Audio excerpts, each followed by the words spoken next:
Hello, and welcome to CRU's weekly Ferroalloy Roundup. I'm Tom Butchich, and today I'm joined by Alexandra Anderson to take a look at the large decline in the US tantalum prices. So, Alex, tell us what's going on. Yeah, thanks, Tom. So as you can see on the graph here, prices for tantalite in the U.S. market have been weakening sort of over the last 7 months or so, mainly because consumers have held back from the market. Last year there was uncertainty around the global trade war, there was the financial turmoil in Turkey, and there were new mining laws that were implemented in the Democratic Republic of Congo that caused buyers to sort of keep a wait-and-see approach throughout Q3 of last year. That's sort of when this whole thing started.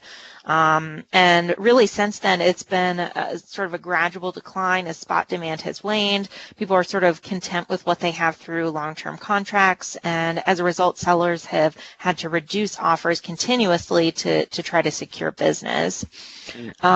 So late last year, many thought that the market had reached a bottom when prices were around sort of the $85 to $90 a pound range, but then it came to light that offers were around $80 per pound, and those were actually being rejected by Chinese buyers. So that only really amplified the downward pressure that was already present.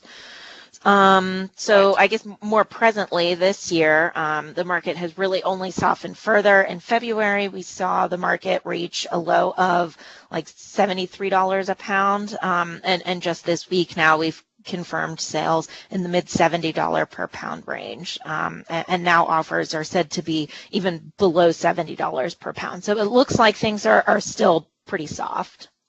Wow, okay. I mean, is this just because there's been a rampant build-up in China on the stock situation, so that's why there's a bit of pressure happening on the tantalum front, or?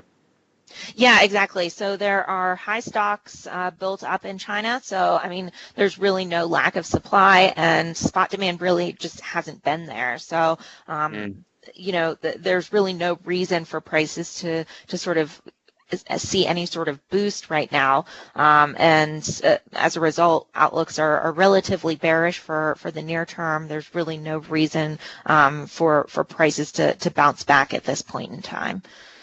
Yeah, I mean, that's something I was going to ask you, just, what's kind of the short-term market fundamentals from what you see? I know from what you mentioned in the past that, with the ramp up in lithium mining, that's definitely going to have some impact on tantalum availability. But, what's the kind of like general market sentiment moving forward over the next, 3 to 6 months? I know it's hard to say, but any insights into that?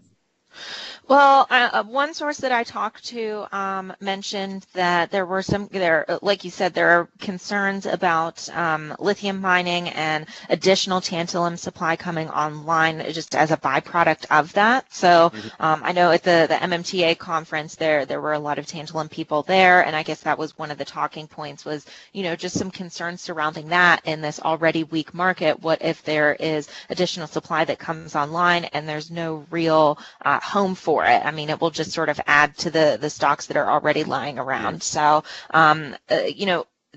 there is some uncertainty about what actual impacts that will have and timing and that sort of thing, because it hasn't really come to fruition yet.